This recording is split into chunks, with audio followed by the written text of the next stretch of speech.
ഈശോയിൽ പ്രിയരെ, സഭയുടെ ആരംഭകാലം മുതൽ എല്ലാ കാലത്തും സഭയുടെ ബൈബിളിൽ 73 ഗ്രന്ഥങ്ങളാണ് ഉണ്ടായിരുന്നത് എന്ന് കഴിഞ്ഞ വീഡിയോയിൽ നാം കണ്ടതാണ്. ഈ വീഡിയോ കണ്ട ഒരു ചെറുപ്പക്കാരൻ എന്നോട്, അച്ഛാ, അങ്ങനെയെങ്കിൽ ഉത്തര കാനോനിക ഗ്രന്ഥങ്ങൾ മറ്റ് ഗ്രന്ഥങ്ങൾക്ക് തുല്യമാണോ എന്നൊരു ചോദ്യം ചോദിക്കുകയുണ്ടായി. അപ്പോൾ ഞാൻ അയാളോട് ഉത്തര കാനോനിക ഗ്രന്ഥങ്ങൾ എന്നൊരു തിരിവ് സഭയുടെ ബൈബിളിലുണ്ടോ, അങ്ങനെ തിരിക്കുന്നത് യുക്തമാണോ എന്ന് ഒരു മറുചോദ്യം ചോദിക്കുകയാണ് ചെയ്തത്. ഇത് പലർക്കും സംശയമുള്ളൊരു കാര്യമാണ്. ഈ കാര്യത്തെക്കുറിച്ച് ചർച്ച ചെയ്യുകയാണ് നാം ഈ വീഡിയോയിലൂടെ ചെയ്യുന്നത്. കർത്താവിൻ്റെ കാലത്ത് 3 പ്രധാന ബൈബിളുകളാണ് യഹൂദരുടെ ഇടയിൽ ഉണ്ടായിരുന്നത്.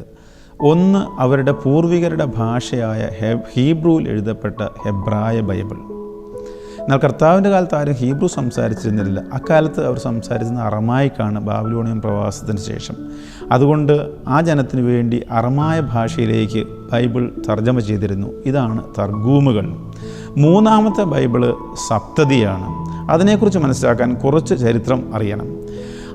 മഹാനായ അലക്സാണ്ടർ 333 ലോകത്ത് പ്രത്യക്ഷപ്പെട്ട് ഉയർന്നു വരികയും ഇന്ത്യ മുതൽ ആഫ്രിക്ക വരെയും യൂറോപ്പിൻ്റെ അതിർത്തികൾ വരെയും നീണ്ടുനിന്ന വലിയ ഒരു രാജ്യം, പരന്നു കിടന്ന വലിയൊരു രാജ്യം സ്ഥാപിക്കുകയും ചെയ്തു. ഈ രാജ്യത്തിലെ ജനങ്ങളെയെല്ലാം ഏകീകരിക്കുന്നതിന് വേണ്ടി അവിടെയുള്ള എല്ലാവരും ഗ്രീക്ക് ഭാഷ പഠിക്കണമെന്നും യവന സംസ്കാരത്തിൽ നിപുണത നേടണമെന്നും അലക്സാണ്ടർ ശഠിച്ചു. ഇതിൻ്റെ ഫലമായി BC 300 മുതൽ AD 300 വരെയുള്ള 600 വർഷക്കാലം ഈ ഇന്ത്യ മുതൽ യൂറോപ്പ് വരെയും ആഫ്രിക്ക വരെയും നീണ്ടുകിടന്ന ഈ വലിയ സാമ്രാജ്യത്തിലെ പ്രധാന വിനിമയ ഭാഷ ഗ്രീക്കായിരുന്നു. നമുക്കറിയാം, കർത്താവിൻ്റെ കുരിശിൽ പോലും എഴുതി വച്ചിരുന്ന INRI-യിൽ ഒന്ന് ഗ്രീക്ക് ഭാഷയായിരുന്നു. ഗ്രീക്ക് ഭാഷയുടെ ഒരു പ്രധാന കേന്ദ്രമായിരുന്നു ഈജിപ്ത്. ഈജിപ്തിലുണ്ടായിരുന്ന യഹൂദർക്ക് വേണ്ടി അന്നുള്ള യഹൂദർ തർജ്ജമ ചെയ്ത ബൈബിളാണ് സപ്തതി.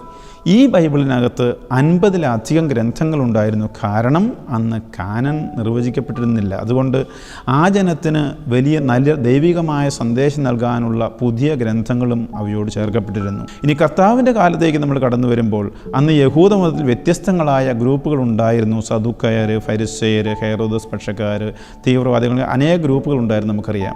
എന്നാൽ AD 72 റോമാക്കാർ ജെറൂസലേം നശിപ്പിച്ചപ്പോൾ ആ മതമർദ്ദനത്തെ അതിജീവിക്കാനായിട്ട് 2 ഗ്രൂപ്പുകൾക്ക് മാത്രമേ കഴിഞ്ഞിരുന്നുള്ളൂ.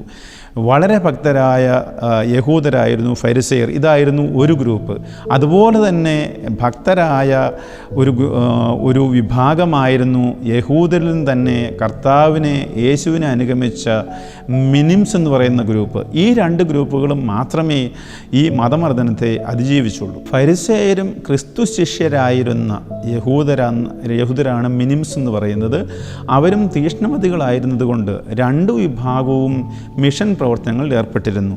എന്നാൽ മിനിംസ് അല്ലെങ്കിൽ ക്രിസ്ത്യാനികൾ കൂടുതൽ തീഷ്ണമതികളായിരുന്നതുകൊണ്ട് അവർ പെട്ടെന്ന് പലസ്തീനായിക്ക് പുറത്തേക്ക് വ്യാപിച്ചു.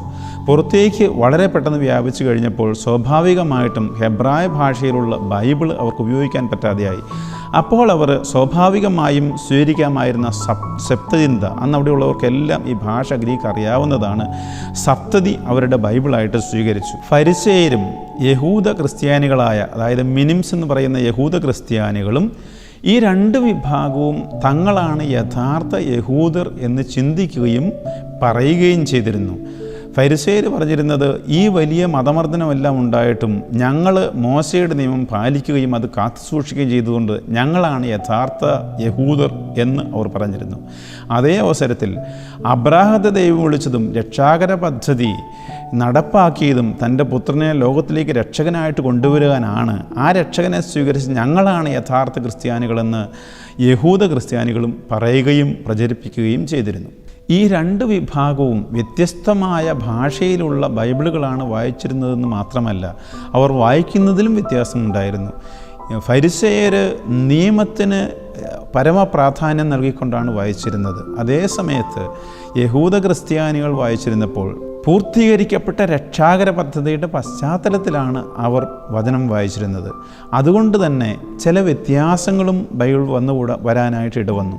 ഉദാഹരണം, ക്രിസ്ത്യാനികളുടെ ബൈബിളിൽ നിയമത്തിൻ്റെ പ്രാധാന്യം 2-ാം സ്ഥാനത്തേക്ക് നീങ്ങുകയും ക്രിസ്തുവിനെക്കുറിച്ച് പ്രവചിച്ച പ്രവാചക ഗ്രന്ഥങ്ങൾ ഒന്നാം സ്ഥാനത്തെത്തുകയും ചെയ്തു. അതിൽ തന്നെയും ഏശയ്യായുടെയും ഗ്രന്ഥവും സങ്കീർത്തനങ്ങളുമാണ് ഏറ്റവും മുമ്പിലേക്ക് വന്നത്. അതുപോലെ തന്നെ ക്രിസ്തുവിനെക്കുറിച്ചുള്ള മറ്റു പ്രവചനങ്ങൾ അവർ കൂടുതൽ പ്രാധാന്യത്തോടെ പ്രസംഗിക്കുകയും പറയുകയും ചെയ്തു. ഈ പശ്ചാത്തലത്തിൽ ഇതിനോട് ഫരിസേയർ പ്രതികരിക്കുന്നതായിട്ട് നമുക്ക് കാണാം. ഉദാഹരണം പറയുകയാണെങ്കിൽ ജ്ഞാനത്തിൻ്റെ പുസ്തകം 2-ാം അധ്യായം 10 മുതൽ 24 വരെയുള്ള വാക്യങ്ങളിൽ ക്രിസ്തുവിൻ്റെ ലോക ജീവിതത്തെക്കുറിച്ചും മരണത്തെക്കുറിച്ചുമൊക്കെ കൃത്യമായിട്ട് പ്രവചിക്കുന്നുണ്ട്. 13 മുതൽ 16 വരെയുള്ള വാക്യങ്ങൾ വായിക്കുകയാണെങ്കിൽ തനിക്ക് ദൈവിക ജ്ഞാനമുണ്ടെന്നും താൻ കർത്താവിൻ്റെ പുത്രനാണെന്നും അവൻ പ്രഖ്യാപിക്കുന്നു. അവൻ നമ്മുടെ ചിന്തകളെ കുറ്റം വിധിക്കുന്നു. അവനെ കാണുന്നത് തന്നെ നമുക്ക് ദുസ്സഹമാണ്. അവൻ്റെ ജീവിതം നമ്മുടേതിൽ നിന്ന് വ്യത്യസ്തമാണ്. മാർഗങ്ങൾ അസാധാരണവും. അവൻ നമ്മെ അധമരായി കരുതുന്നു. നമ്മുടെ മാർഗങ്ങൾ അശുദ്ധമെന്ന പോലെ അവൻ അവയിൽ നിന്നൊഴിഞ്ഞു മാറുന്നു. നീതിമാൻ്റെ മരണം അനുഗ്രഹീതമെന്ന് അവൻ വാഴ്ത്തുന്നു. ദൈവം തൻ്റെ പിതാവാണെന്ന് അഹങ്കരിക്കുകയും ചെയ്യുന്നു. ഇങ്ങനെ ക്രിസ്തുവിനെക്കുറിച്ച് പറയുന്ന പ്രധാനപ്പെട്ട പ്രവചനങ്ങൾ നടന്ന ഗ്രന്ഥങ്ങൾ ഒഴിവാക്കാനായിട്ടുള്ള ഒരു പ്രവണത യഹൂദരുടെ ഇടയിലുണ്ടായിരുന്നു, അല്ലെങ്കിൽ അതതിൻ്റെ പ്രതികരണമായിരുന്നു. പ്രഭാഷകൻ എന്നുള്ള ഗ്രന്ഥം ആദിമ ക്രിസ്ത്യാനികൾ വളരെ വ്യാപകമായിട്ട് ഉപയോഗിച്ചിരുന്നത് കൊണ്ടാണ് അതിന് എക്ലേസിയാസ്റ്റിക്കസ്, അതായത് സഭാപരമായ ഗ്രന്ഥം എന്ന പേര് തന്നെ ലഭിച്ചത്. ഇത് 1-ാം നൂറ്റാണ്ടിലെ റബ്ബിമാർ ഇത് വളരെയധികം ഉപയോഗിക്കുന്നുണ്ടെങ്കിലും പിന്നെ അത് അവർ ഉപേക്ഷിച്ചതായിട്ടാണ് കാണുന്നത്.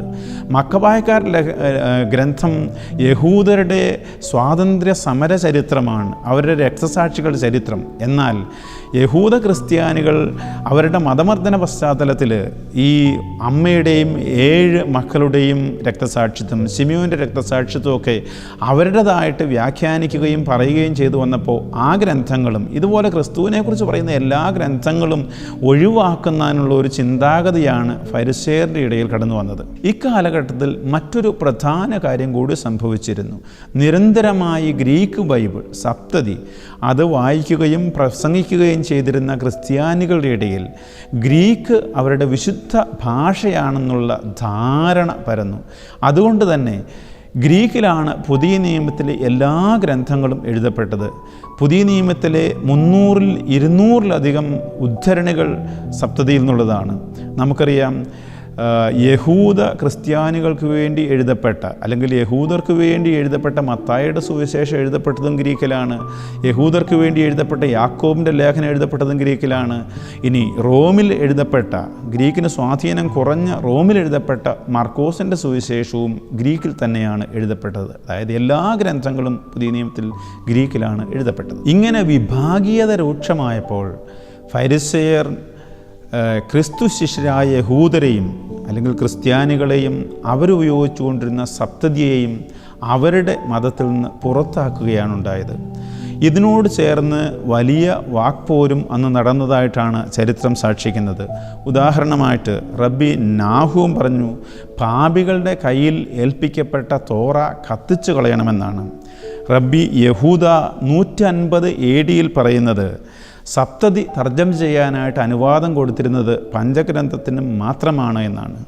മറ്റു ചില റബ്ബിമാർ ഇക്കാലഘട്ടത്തിൽ പറഞ്ഞിരുന്നത് 70 പേർ കൂടി സപ്തതി തർജ്ജമ ചെയ്തത് മരുഭൂമിയിൽ വെച്ച് ഇസ്രായേൽ കാളക്കുട്ടിയെ ഉണ്ടാക്കിയതിന് സമമാണെന്നാണ്. ഇതിന് പ്രതികരണമായിട്ട് വിശുദ്ധ ജസ്റ്റിൻ പറയുന്നത് യഹൂദർ സപ്തതി തിരസ്കരിച്ചത് വിഗ്രഹാരാധനയേക്കാൾ വലിയ പാപമാണ് എന്ന് വിശുദ്ധ ജസ്റ്റിൻ തിരിച്ചു പറയുന്നുണ്ട്. എന്നാൽ ഇക്കാലത്തും യഹൂദർ ബൈബിളിൻ്റെ ഒരു കാനന രൂപം കൊടുത്തതായിട്ട് നമുക്ക് യാതൊരു തെളിവുകളുമില്ല. 1-ാം നൂറ്റാണ്ടിൻ്റെ അന്ത്യത്തിൽ യാവ്നയിൽ കൂടിയ യഹൂദരുടെ സൻഹെദ്രിൻ യഹൂദരുടെ കാനൻ നിർണയിച്ചതായിട്ട് പലപ്പോഴും നമ്മൾ കേൾക്കാറുണ്ടെങ്കിലും അതിൽ ചരിത്രത്തിന് അടിസ്ഥാനമുണ്ടെന്ന് തോന്നുന്നില്ല.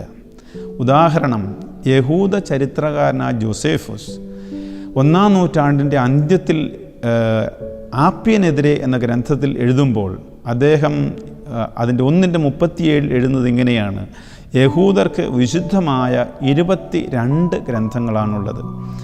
എന്നാൽ ഇതേ കാലയളവിൽ മറ്റ് ചില യഹൂദർ അവർക്ക് 24 ഗ്രന്ഥങ്ങൾ ഉണ്ട് എന്ന് വിശ്വസിച്ചിരുന്നു. എസ്രായുടെ 4-ാം ഗ്രന്ഥത്തിൽ പറയുന്നത് യഹൂദർക്ക് വിശുദ്ധമായി 94 ഗ്രന്ഥങ്ങളുണ്ട് എന്നാണ്. 24 പരസ്യമായി അംഗീകരിക്കപ്പെട്ട ഗ്രന്ഥങ്ങളും 70 രഹസ്യമായ ഗ്രന്ഥങ്ങളും. ഇങ്ങനെ വ്യത്യസ്തമായ അഭിപ്രായങ്ങൾ നിലനിന്നിരുന്നതുകൊണ്ട് അന്ന് നിർവചിക്കപ്പെട്ട ഒരു കാനൻ ഇല്ല എന്ന് നമുക്ക് ചിന്തിക്കാനാവും. കൂടാതെ നമ്മൾ 70 മുതൽ AD 70 മുതൽ 2-ാം നൂറ്റാണ്ടിൻ്റെ അന്ത്യവും 3-ാം നൂറ്റാണ്ട് വരെയും ഉണ്ടായിരുന്ന യഹൂദ റബ്ബിമാരുടെ പാരമ്പര്യം പരിശോധിക്കുകയാണെങ്കിൽ അവരും കാനൻ ഇല്ലാത്ത ഒരു കാലഘട്ടത്തിലെ ചർച്ച നടത്തുന്നതായിട്ട് നമുക്ക് കാണാം. ഉദാഹരണമായി റബ്ബി യോസെ പറയുന്നത് ഉത്തമ ഗീതവും സഭാപ്രസംഗകനും വിശുദ്ധ ഗ്രന്ഥത്തിൻ്റെ ഭാഗമാണ് എന്നാണ്. ഇതോട് ചേർന്ന് തന്നെയാണ് ശിമിയോൻ ബെൻ അസായി എന്ന റബ്ബിയും അതുപോലെ തന്നെ യോഹന്നാൻ ബെൻ ജോഷുവായും സംസാരിക്കുന്നത്. അവരുടെ പഠനമനുസരിച്ച് അല്ലെങ്കിൽ അവരുടെ ചിന്ത അനുസരിച്ച് ഉത്തമ ഗീതവും സഭാപ്രസംഗകനും വിശുദ്ധ ഗ്രന്ഥത്തിൻ്റെ ഭാഗമാണ്. എന്നാൽ മറ്റ് റബ്ബിമാർ ഇതിൽ നിന്ന് വ്യത്യസ്തമായ അഭിപ്രായങ്ങൾ പറയുന്നത് കാണാം. ഉദാഹരണമായി റബ്ബി യഹൂദ ഉത്തമഗീതം വിശുദ്ധമാണെന്ന് പറയുമ്പോൾ സഭാപ്രസംഗകൻ തർക്കവിഷയമാണെന്ന് പറയുന്നുണ്ട്. അതുപോലെ തന്നെ റബ്ബി ഷിമോൻ ഷമായി സഭാപ്രസംഗകന് അനുകൂലമായ ഒരു നിലപാട് സ്വീകരിച്ചപ്പോൾ ഹില്ലേൽ സഭാപ്രസംഗകന് എതിരായ നിലപാടാണ് സ്വീകരിച്ചതെന്ന് പറയുന്നുണ്ട്. റബ്ബി അക്കീബ ഉത്തമഗീതം നൽകപ്പെട്ട ദിനം മറ്റേത് ദിനത്തെക്കാളും മനോഹരമാണ്, മഹോന്നതമാണെന്ന് പറയുമ്പോൾ സഭാപ്രസംഗകൻ ഇപ്പോഴും തർക്കത്തിലാണെന്നാണ് പറയുന്നത്. ഇങ്ങനെ ഒരു തർക്കം നിലനിൽക്കുന്ന സാഹചര്യത്തിൽ 2-ാം നൂറ്റാണ്ടിൽ യഹൂദരുടെ നിർവചിക്കപ്പെട്ട ഒരു കാനൻ ഉണ്ടായിരുന്നു എന്ന് ചിന്തിക്കുക സാധ്യമാണ്. ഈ പറഞ്ഞ റബ്ബിമാരുടെയൊക്കെ പഠനങ്ങൾ നമുക്ക് ഇൻ്റർനെറ്റിൽ ലഭ്യമാണ്. മിഷ്ന യദായിം 3:5 നമുക്കത് നെറ്റിൽ വായിക്കാനായിട്ട് സാധിക്കും. 2-ാം നൂറ്റാണ്ടിൻ്റെ അന്ത്യം വരെ യഹൂദ റബ്ബിമാരോ പണ്ഡിതന്മാരോ പിതാക്കന്മാരോ യാവനയിൽ വെച്ച് ഒരു കാനൻ നിർവചിക്കപ്പെട്ടതായിട്ട് പറയുന്നില്ല. ഇനി യാവനയിൽ വെച്ച് കാനൻ ഉണ്ടായത് എന്ന് പറയുന്നതിൻ്റെ ചരിത്രം എന്താണെന്ന് നോക്കിയാൽ 19-ാം നൂറ്റാണ്ടിൽ പോളണ്ടിൽ ജനിച്ച യഹൂദ ചരിത്രകാരനായ ഒരു ജർമ്മൻകാരനാണ്. അദ്ദേഹം ജർമ്മൻ കുടുംബത്തിൽ ജനിച്ച ഹൈൻറിക് ഗ്രേസ് തൻ്റെ യഹൂദരെക്കുറിച്ചുള്ള ചരിത്രത്തിൽ യാവനയിൽ വെച്ച് AD 90 അവരുടെ കാനൻ ഉണ്ടായി എന്ന് പറയുന്നുണ്ട്. പല കാര്യങ്ങൾ പറയുന്നതിനിടയ്ക്ക് ഈ പറഞ്ഞ കാര്യം പിന്നീട് വന്ന പ്രോട്ടസ്റ്റൻ്റ് പണ്ഡിതനായ H.E. റൈലെ തൻ്റെ പഴയ നിയമ കാനൻ എന്ന ഗ്രന്ഥത്തിൽ 1892 ഒരു ശാസ്ത്രീയ സത്യമായിട്ട് പ്രഖ്യാപിച്ചു. തുടർന്ന് പ്രോട്ടസ്റ്റൻ്റ് ലോകം ഇത് സ്വീകരിക്കുകയും ഇതിന് വലിയ പ്രചാരം നൽകുകയും ചെയ്തു. ഈ പ്രചാരമാണ് യാവനയിൽ വെച്ചൊരു കൗൺസിലിൽ യഹൂദരുടെ കാനൻ നിർവചിക്കപ്പെട്ടു എന്ന് പറയാനായിട്ട് കാരണമാകുന്നത്. ഈ ഒരു കാര്യം നമുക്ക് കാനനെക്കുറിച്ചുള്ള എല്ലാ ഗ്രന്ഥങ്ങളിലും ഇന്ന് കാണാനായിട്ട് സാധിക്കും. 1-ാം നൂറ്റാണ്ടിൽ തന്നെ പലസ്തീനായിൽ ജീവിച്ചിരുന്ന കുമ്രാൻ സമൂഹത്തിൽ ഈ ഉത്തര കാനൂനി ഗ്രന്ഥങ്ങൾ എന്ന് പറയുന്ന ഗ്രന്ഥങ്ങൾ ഉണ്ടായിരുന്നുവെന്നാണ് നമുക്ക് തെളിവ് ലഭിക്കുന്നതും. ഉദാഹരണമായി തോബിത്ത്, പ്രഭാഷകൻ, ബറൂഖിൻ്റെ ചില ഭാഗങ്ങളെല്ലാം കുമനാരിൽ നിന്ന് ഹെബ്രായ ഭാഷയിൽ തന്നെ നമുക്ക് ലഭിച്ചിട്ടുണ്ട്. ചാവുകടൽ ചുരുളുകൾ എന്നാണ് ഇത് അറിയപ്പെടുന്നത് എന്ന് നമുക്കറിയാം.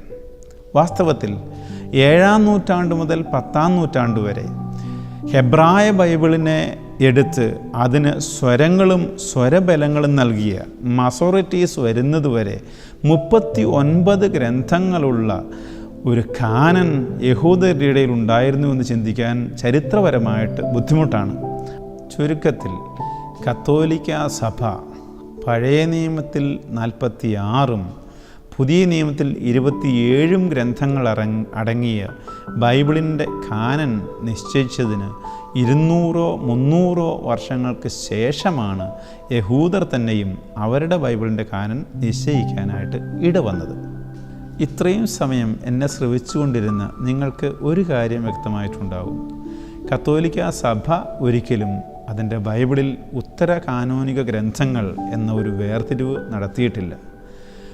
അപ്രകാരം ഒരു വേർതിരിവ് നടത്തുന്നത് അശാസ്ത്രീയവും യുക്തിക്ക് നിരക്കാത്തതുമാണ്. നിങ്ങൾക്കെല്ലാവർക്കും നോമ്പ് കാലത്തിൻ്റെ മംഗളങ്ങൾ ആശംസിച്ചുകൊണ്ട് ഞാൻ നിർത്തുന്നു.